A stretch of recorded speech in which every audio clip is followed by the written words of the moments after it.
बिस्मिल्लाहिर्रहमानिर्रहीम। अस्सलाम वालेकुम। मैं हूं जलील खान कुलाची। आप देख रहे हैं मेरा यूट्यूब चैनल। जवेद भट्ट कत्ल केस के हवाले से कुछ नई डेवलपमेंट्स और कुछ नई चीज़ें सामने आई हैं, उस हवाले से गुफ्तगू करेंगे।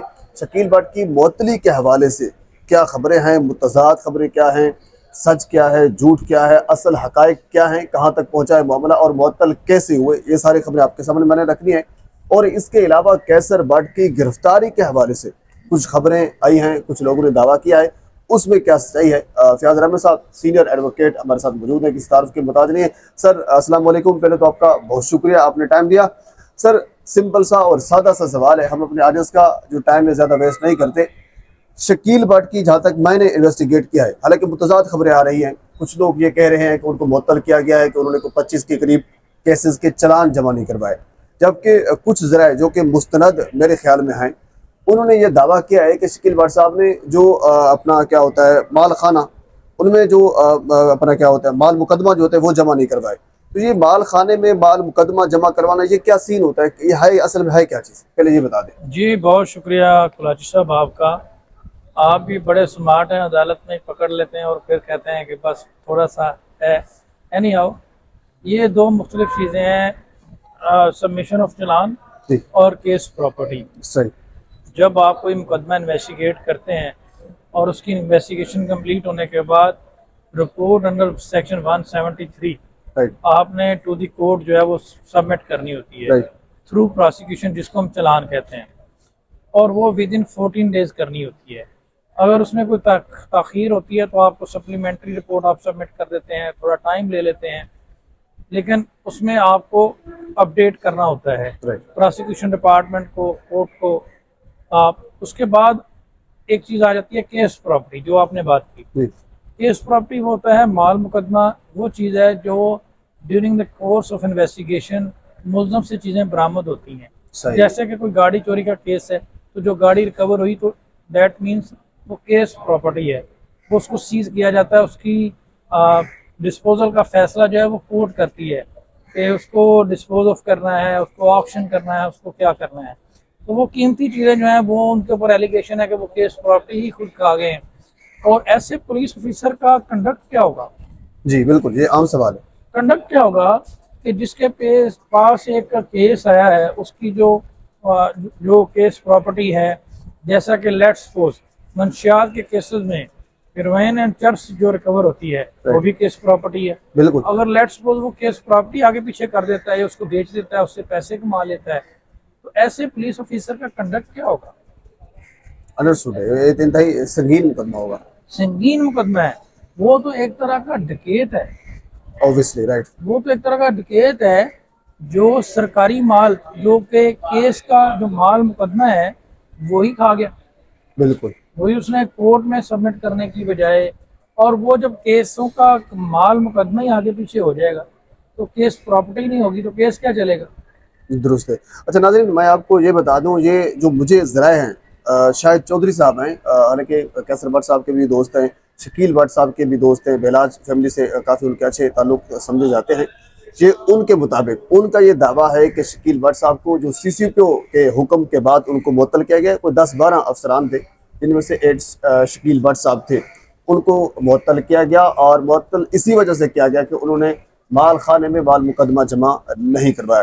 तामिर साहब ने आपको कानूनी राय उस पर दी है कि एक इंतहाई संगीन तरीन जुर्म है, यानी ऐसी बात है, एक अहम कोई भी आप चीज़ रिकवर। लेकिन कुलैश साहब, मेरी असेसमेंट के मुताबिक ये जस्ट एक ना फॉर्मेलिटी पूरी की गई है, ये वजह कुछ और है। राम साहब, हम उसकी तरफ आते हैं, मैं उसकी तरफ आ रहा हूँ। अच्छा नाज़रीन, इसके अलावा साथ आपको ये भी बता दें, एक बंदा जिसका नाम था ख्वाजा अजहर गुलशन, इन्होंने जवेद भट्ट के जनाजे के ऊपर भी कुछ इस किस्म की तहफ़्फ़ुज़ात उठाए थे कि पुलिस के ऊपर, CCPO के ऊपर और बाकी जो अफसरान हैं उनके ऊपर ये तहफ़्फ़ुज़ात उठाए थे, जिन्हें तफ्तीश के हवाले से इनको तहफ़्फ़ुज़ात थे। उसके बाद फिर ये खबरें चली कि ख्वाजा अजहर गुलशन साहब जो हैं इनको गिरफ्तार कर लिया गया है। लेकिन जब मैंने इसके ऊपर तहकीक की, कुछ ज़राए से पूछा, तो पता चला कि उनको गिरफ्तार नहीं किया गया, बल्कि क्योंकि वो कारोबारी शख्सियत हैं तो उनको बुलाया गया है पुलिस की जानब से, बल्कि शकील भट्ट की जानब से उनको बुलाया गया है। बुलाने के बाद फिर उनके जो तहफ़्फ़ुज़ात थे तफ्तीश के हवाले से वो दूर किए गए हैं। जबकि खबरें ये भी आपने सुनी होगी कि शकील भट्ट साहब मुअत्तल हुए हैं, और मुअत्तल किस वजह से हुए हैं, क्योंकि ख्वाजा अजहर गुलशन साहब ने जो तहफ़्फ़ुज़ात उठाए थे उनमें से एक तहफ़्फ़ुज़ ये भी था कि शकील भट्ट साहब को मुअत्तल किया जाए, तो इसी वजह से शकील भट्ट साहब को मुअत्तल कर दिया गया है। जबकि रिसर्च में जो चीज़ मेरे तक पहुंची है, ज़राए ने मुझे जो बताया है, शकील भट्ट साहब को इस वजह से मुअत्तल नहीं किया गया, यानी ख्वाजा अजहर की दरख्वास्त के ऊपर मुअत्तल नहीं किया गया, बल्कि उनके ऊपर कुछ और केसेस हैं। अब उसमें वो चलान वाले केसेस भी सामने आ रहे हैं, उसमें माल खाने में माल मुकदमा की खुर्द-बुर्द का मुकदमा वो भी उसके ऊपर सामने आ रहा है। इसके अलावा कुछ चीज़ें और भी हैं, यानी कुछ लोग तो ये भी कह रहे हैं कि ये सारे के सारे जो चीज़ें हैं ये झूठे हैं। अभी तक शकील भट्ट के जो मुअत्तली के वो आर्डर सामने नहीं आए, कुछ लोग ये दावा भी कर रहे हैं, लेकिन अभी तक कोई मुस्तनद खबर मेरे तक के लिए जो पक्की है वो नहीं पहुंची। लेकिन ये इतने हद तक ये दुरुस्त है कि यानी अगर कंपेरेटिवली इन सबक को किया जाए तो उनमें से यही है कि शकील भट्ट के ऊपर जो माल मुकदमे का माल खाने में माल मुकदमा खुर्द-बुर्द का जो इल्ज़ाम है वो कुछ हद तक दुरुस्त है। अच्छा, हम थोड़ा सा आगे चलते हैं। अगली खबर यह है कि कैसर भट्ट की गिरफ्तारी के हवाले से आज खबरें चल रही हैं, क्योंकि कैसर भट्ट के बेशुमार बयानात सामने आए। उन्होंने ये बयान भी दिया। हमारी रिकॉर्डिंग में कुछ थोड़ी सी डिस्टर्बेंस आ गई थी, जिसकी वजह से हमें लोकेशन थोड़ी सी चेंज करना पड़ी। हम ये गुफ्तगू कर रहे थे कि कैसर भट्ट की गिरफ्तारी के हवाले से कि वो उन्होंने गिरफ्तारी दी है या फिर नहीं दी। अब मुतज़ाद खबरें चल रही हैं सोशल मीडिया के ऊपर कि उन्होंने गिरफ्तारी दे दी है। उनके बेशुमार बयानात हमारे सामने आए हैं, जिनके अंदर बल्कि 3-4 बयान आप तो सामने आ चुका है कैसर भट्ट साहब के, जिसके अंदर उन्होंने दावा किया है कि मैं पुलिस के सामने सरेंडर करने के लिए तैयार हूँ, हम अदालतों का एहतराम करते हैं, पुलिस का एहतराम करते हैं, मैं इस मुकदमे में के अंदर मुलव्वस नहीं हूँ, वगैरह वगैरह। ये अपने उन्होंने सफाई पेश की है। तो सर, मेरा आपसे सवाल ये है कि कैसर भट्ट की जो गिरफ्तारी वाला मामला चल रहा है, इसमें कितनी सदाकत हो सकती है? अगर उनकी गिरफ्तारी हुई है तो फिर उसको छुपाया क्यों जा रहा है? यानी अगर वो पुलिस के अंदर पेश हो भी गए हैं तो इस चीज़ को छुपाया क्यों जा रहे हैं? अगर नहीं हुए तो फिर देर क्यों कर रहे हैं? देखिए, दो सवाल है मेरी नज़र में तो ये इस तरह का मामला है कि जिसमें गिरफ्तारी को छुपाया नहीं जा सकता। जी ये एक हाईलाइटेड मामला है। अभी तक उनकी मेरे ख्याल में गिरफ्तारी नहीं हुई, और जहाँ तक मैंने अपने ज़राए से चेक कराया, कोई किसी किस्म की प्री अरेस्ट बेल भी उनकी तरफ से फाइल नहीं की गई। तो यही तरीकाकार होता है, या आप प्रोटेक्टिव बेल लेकर या प्री अरेस्ट बेल लेकर आप सरेंडर करते हैं, या आप डायरेक्टली गिरफ्तारी देते हैं। तो ऐसा कोई सिनेरियो सामने नहीं आया। लेकिन इस राय से ये बात सामने आ रही है कि ये मुमकिन है कि शायद आजकल में वो गिरफ्तारी दे दें। ठीक है राम साहब, आपकी बात दुरुस्त है। अच्छा, इसके अलावा हम अपना प्रोग्राम वाइंड अप करते हैं। मैं आखिरी खबर आपको दे देता हूँ।